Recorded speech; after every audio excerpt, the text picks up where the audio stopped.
Okay, so before I start this video, I'm going to respond to the completely warranted admonishment that I got from one of our viewers, and that is he said that I should start by asking people to subscribe and to do the bell thing. Click on the bell so you'll get a notification when I do another video. But here we are. Anyway, thanks for doing that. I just wanted to talk a little bit about this new rig that I've been working on. Been having a lot of fun with it. And it is basically a 15 and 10 meter dual bander. And I've decided to build it using entirely discrete and analog techniques and making it sort of as much of a homebrew project as I can possibly make it. I've built other kind of dual banders based on the BitX architecture before. I started with the Mythbuster, which was 75 and 20. But in that one, I used a 9 megahertz VFO out of a Yaesu FT101. And then on the second rig, I built it for 17 and 12 meters. I had great fun with that. But there, I used an LM386 as the audio amplifier, and I used some of the boards that our friend up in Portland, Todd, made. Now, those boards are fantastic, don't get me wrong, but it kind of represented for me a variation away from the complete, I'm going to build it all by myself, homebrew ethos. So with this one, I've decided to keep it all homebrew. This thing's not finished yet. The receiver is mostly finished, and I've followed Farhan's advice. When Farhan designed the BitX 20 many years ago, at one point, if you read the instructions, he tells you to stop and stop building and listen to the receiver that you've created before you move on to build the transmitter portions of the rig. Anyway, so I'll go through this today, and I'll just show you. This is mostly the receive circuitry, but I'll describe it board by board because I have built it on different discrete boards and then link them together. It's again, this is essentially a BitX transceiver, but it's a BitX transceiver that I've moved up, and I'm covering 2 bands instead of 1. The original BitX was a mono bander for 20 meters, but I've done this. I've changed it around a bit so that I can cover 15 meters and 10 meters here. You know, with the sunspot cycle improving, prospects for 15 and 10 are a lot nicer. So anyway, here we go. I'll describe it.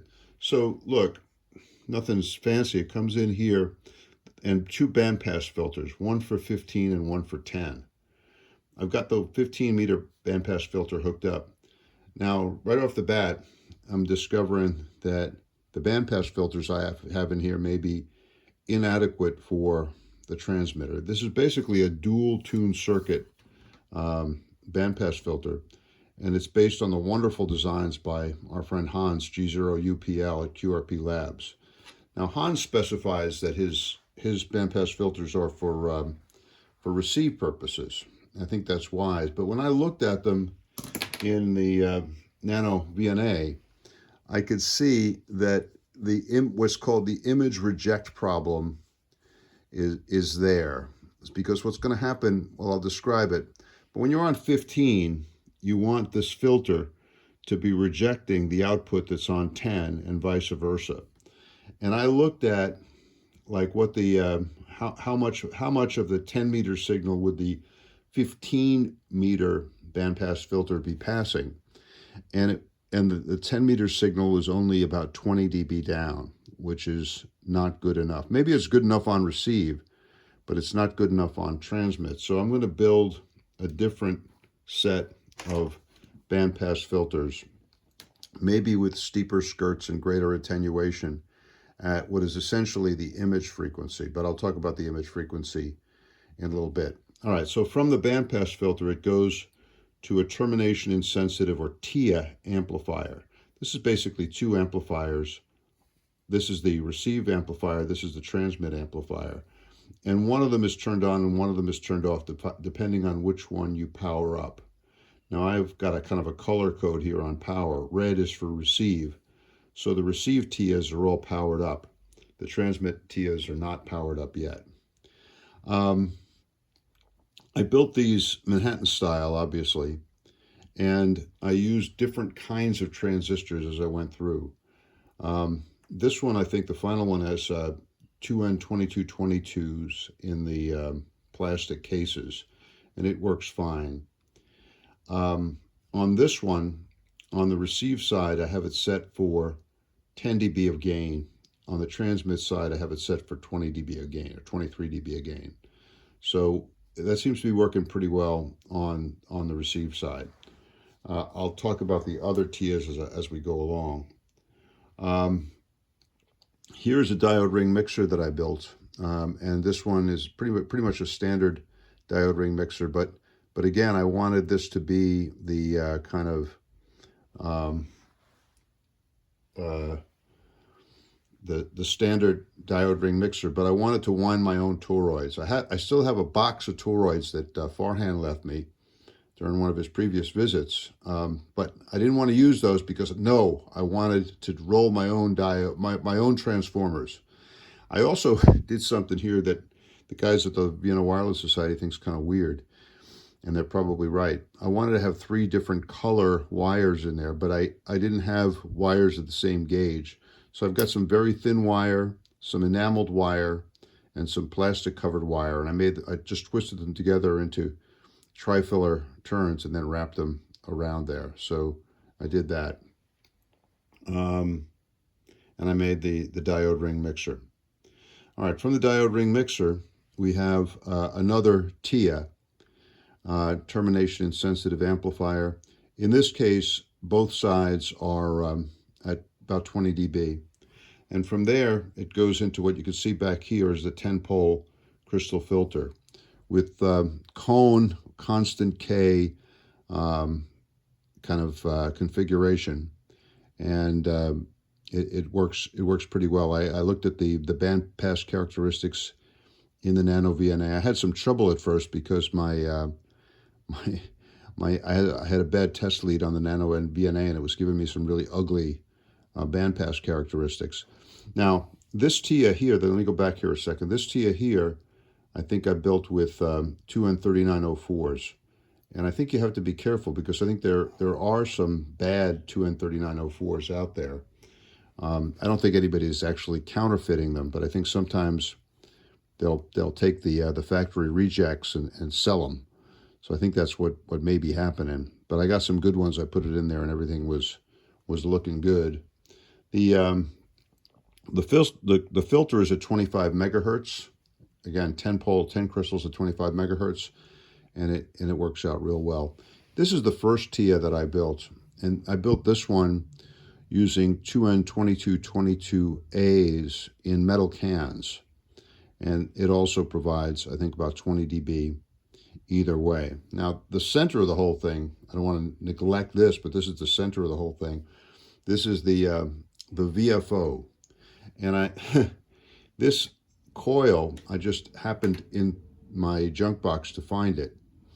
In Solid State Design for Radio Amateur, Wes provides some standard capacitor combinations that you need to get on various frequencies using the Colpitts configuration. This is Colpitts. So these capacitors here are the feedback network. And throughout, wherever I used the feedback network, I used silver micas. And wherever I had to use other kinds of capacitors, I used NP0s or C0Gs, cogs. And it's extremely stable. It's running from about 3.3 to 3.5. I switch it a little bit. I put power on this relay here, and that switches in these additional capacitors. And that gets me on other frequency, on the different set of frequencies for the VFO that I need to get up on 10 meters. But anyway, moving along here, I think I could just leave it in the same position, leave the camera in the same position. This board is really kind of interesting. Let me get this my AF gain control out of the way. Down here, we have the carrier oscillator, and I'm using a crystal here, a larger crystal, but also at 25 megahertz that I was able to shift a little bit more. I have a little inductor here. I think it's 1 microhenry, and this is the trim pot. So this is basically a VXO that I'm able to move down. I think I had to move it down to like 24.9 or something like that to get the right demodulation. I think all the signals come through our upper sideband, so this needed to be at the lower end of the crystal filter bandpass. I had to add one element of amplification because at 25 megahertz, this oscillator with just 2 transistors was not producing enough to turn on and off the diodes up here in the diode mixer that serves both as the product detector on receive and as the carrier oscillator, the balance modulator on transmit. But there you have that. Now, here's the audio amplifier. I did previous videos where I showed basically taking the output, the audio output here, feeding it into an LM386, and then onto a guitar amplifier that I have here in the house. I mean, yuck, kind of horrible temporary solution. But I really didn't relish the idea of building another audio amplifier. And then I realized I have a bunch of audio amplifiers sitting here around the shack because of the direct conversion high school project. So this audio amplifier here is actually one of the audio amplifiers out of one of those receivers. I brazenly cannibalized it. I pulled it out. It's got 3 2N3904 common emitter stages with no feedback, but biased and everything else for AF. It's got the filter caps in here for AF, and the interstage connections for AF, and it's got an AF transformer at the end. And I think it does fine. It does fine. It doesn't squeal. It doesn't feedback. It's stable, and it feeds the speaker quite nicely. So the whole thing is working pretty well. Like I said, I need to go back and work on the bandpass filters. I need them to be narrower, tighter, and I've left space here. This is where the RF amplifier and low pass filter is going to go. And then over here, I've got plenty of extra space over here. I'll probably put the mic amp and maybe some other additional circuitry there. Now look, you notice I started out with this board here. I don't know if you can see it too well, but this was the back of the board here. And I had ambitions of getting the whole thing onto this one piece of lumber that I had. But I quickly discovered that I'm not going to be able to do that. It's not going to fit. So I put basically what I'm calling the back porch. This is additional wood. And you can see the bolts here, the screws down here on either corner. I've just taken a small piece of plywood, some wood from the treadmill delivery package, and bolted it underneath this other board that I have. So I didn't have to change things around on the top board that much. And I just added a little bit of space, and this will give me room to put in the filters, the reverse polarity protection circuit, the relays to switch from transmit to receive and from 10 to 15, and a few other things that other circuits where I didn't really have enough room. So this showed sort of the flexibility that comes from using a wooden base. I think Frank Jones would be pleased. Anyway, that's the state of the project. It still takes some. It needs some tweaking, some additional steps that need to be done, some circuits that need to be built. But it's moving along pretty nicely, and I've been listening to signals on both 10 and 15, and they're coming through quite nicely. Now, band conditions haven't been great. We're in the aftermath of a major coronal mass ejection today. Today is the 7th of July, 2023. So there's not really much to listen to other than static on the band this morning. But I'll be working on this, and I've got big plans for the bandpass filters. I want to get them right and make sure that only the desired frequencies are getting through to the power amplifier and out to the antenna. And some other notes on parts. Yes, indeed. This is a capacitor from Heathkit QF1 Q multiplier that I rather shamelessly cannibalized. And I didn't tear up the new one that I got at the Vienna Wireless Winterfest, but that's on the chopping block, and that may be cannibalized also. I kind of intend to build another one of these. If this thing works out well, then I have all the parts, and I'll put together just another one using lessons learned from this one. One of them will go down to the Dominican Republic. The other one will stay up here. This coil came out of the junk box. Obviously, it's really old. I don't know where I got it. I got it at Hamfest at some point. It looks like it's like 1930s vintage, but I measured it, and it came to pretty much the coil value that I needed based on Wes Hayward's solid state design prescription. It came out to about 6.6 microhenries, which was just about right.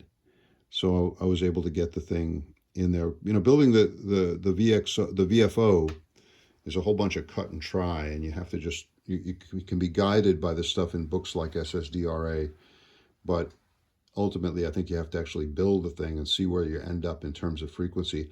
I'm pleased it's quite stable. It's really, really stable, and I didn't have to do any really kind of extra gymnastics. The device that's used here in the actual oscillator is a 40673 that was sent to me by Armand, WA1UQO. And I'm just using one gate. I have the other gate kind of just floating there. Some of the circuits describe putting a voltage on that second gate, but I found that it worked better if I just didn't connect it. So it's like a 40673 with just one gate connected.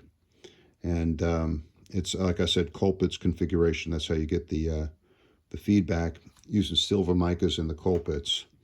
And yeah, I think the key element that contributes to stability is the fact that this big old coil is air wound. There's no ferrite or anything in there that could change temperature and change dimensions. And I think that's what really contributes to it. Now, I had to stabilize it a little bit more, and I don't have any of the Q dope that we often read about laying around. But look, I have this red varnish nail polish that I bought several years ago at the local pharmacy. They were wondering why a man in his in his late 50s was coming in to buy this kind of stuff. But I did. I bought it, and I've used it, and it covers this thing up. Actually, it's color coded pretty nicely, and it kind of stabilized the turning. So that this thing is it's quite stable. There are some challenges with the receiver. I think because of the weaknesses in the bandpass filter, I'm picking up some stations that shouldn't be making it through. I could hear, for example, WWRI, which is 9.980 megahertz down there in Nashville, Tennessee. And it's got Brother Stair and the Overcomers blasting in here with fire and brimstone, a lot of fire and brimstone. And I can hear it here, and I can't really figure out why or how it's getting through. One suspicion is that I might be picking up the fourth harmonic here, and that might be combining with the fourth harmonic of my VFO, and that would create a 25 megahertz signal that could make it through, and that could be what I'm hearing. But that's just some speculation at this point. I can also sometimes hear really strong CW signals on the 20 meter band, and I'm hoping that both these problems will be squared away if I get better the bandpass filter here. In terms of the power amplifier, I'm just thinking, again, using this space, and I'm thinking of using one RD16 or RD06 transistor. And I'll put the heat sink up over here on this side, like I did before. Probably I'll put a little shielding around it too, so that would help. But yeah, it's coming along. It's been fun. And I'm really glad I'm doing it the kind of the fundamentalist 100% homebrew way. All right, so again, subscribe, hit the ring button down there. I hope you guys like this project. I'll do another one when I get more of the circuitry done. For now, 7-3 from Northern Virginia.